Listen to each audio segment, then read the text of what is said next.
Hello, welcome to my student support system. In today's class, we will discuss about housing under the subject environmental health. This lecture is in English, and if you want to study in Hindi, just click on I button and you will get link of Hindi lecture. What is housing? Housing is defined as all the places in which a group of people reside and pursue their life goals. The size of the settlement may vary from a single family to millions of the people. What are the objectives of housing? First objective is shelter. The house should provide a sanitary shelter. A house protects us from the harsh weather, wild animals, etc. They provide protection. Second objective is family life. The house should provide a space to lead a family life such as preparation and storage of food, rearing of children, etc. Then community life. The house should also provide accessibility to community services and facilities such as health services, schools, shopping areas, place of worship, etc. Social interaction. Family is a part of wider community.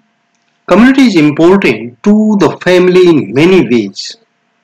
It can offer help in time of need. It is an important source of friends. Economical stability. The house also provides economical stability. It is an investment of personal saving or lifetime saving of the family sometimes. It is a non-movable property or asset for the family. It gives a sense of economical empowerment. Characteristics of good housing. So the basic criteria for healthful housing or a good housing, or we can say the principles of housing, are as follows. Number one, healthful housing provides a physical protection and shelter. It provides adequate space for cooking, eating, washing and excretory functions. It is designed, constructed and maintained and used in such a manner as to prevent the spread of communicable disease. The healthful housing also provides protection from hazards of exposure to noise and environmental pollutions. It is free from unsafe physical arrangements due to construction or maintenance, and free from the toxic and harmful material. It encourages personal and community development, promotes social relationship and promotes mental health of the people who are living there. Now, standards of housing. There are many standards for good housing. The basic standards includes site. The site should be elevated from its surroundings to prevent flooding during heavy rains. The site should have independent access to a street of adequate width. The site should be away from the breeding places of mosquitoes and flies. It should be away from the nuisance such as dust, smoke, smell, excessive noise and heavy traffic. It should be in pleasing surroundings, preferably a green belt if possible. Then setback. There should be an open space all round the house. This is called setback. It is necessary for proper lighting and ventilation.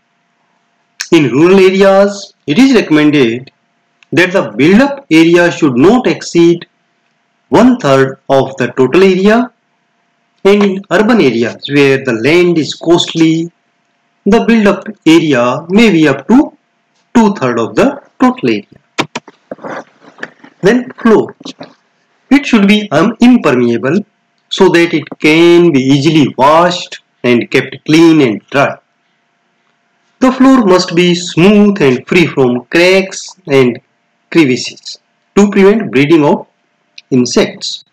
And the floor should also be damp proof. Walls. Walls should be reasonably strong. Walls should not absorb or conduct heat. Walls should be weather resistant. Walls should not have holes for rats and snakes and insects. Walls should be smooth and plastered and colored. Roof. The standard of roof. The height of the roof should not be less than 10 feet for proper ventilation.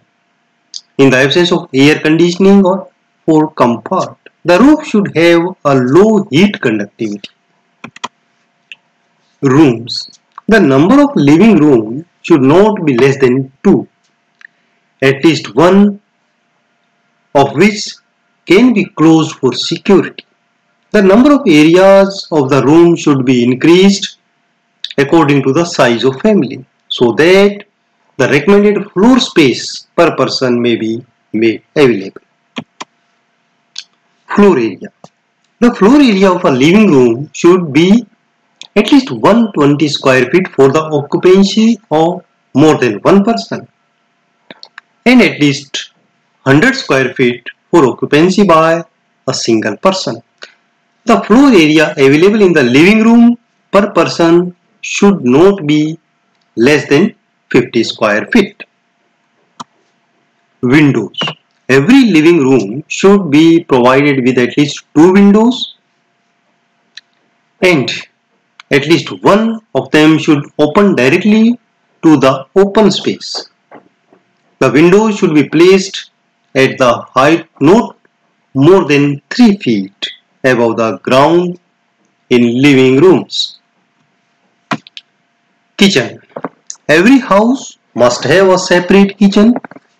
The kitchen must be protected against dust and smoke, adequately lighted, provided with arrangements for storing food, fuel, and provisions of water supply, provided with a sink for washing of utensils and fitted with arrangements for proper drainage. Other facilities. Every house must have a sanitary latrine, a separate washing and bathing area, garbage and refuse collection area, drinking water facility, and adequate lighting. Housing and health, they are interrelated to each other. House is a part of total environment of human being and affects health and well-being of the person. A strong relationship can be established between poor housing and respiratory infections, skin infections, home accidents, etc. Overcrowding is a health problem in human dwellings. It may promote the spread of respiratory infections such as tuberculosis, influenza, diphtheria. High morbidity and mortality rates are observed where housing conditions are substandard. So dear students, it is all about housing and health. For other important lectures, you can subscribe the channel. You can follow me on Twitter and Instagram. For making your notes, visit blog and join Facebook group Nursing Notes. Thank you. Have a nice day.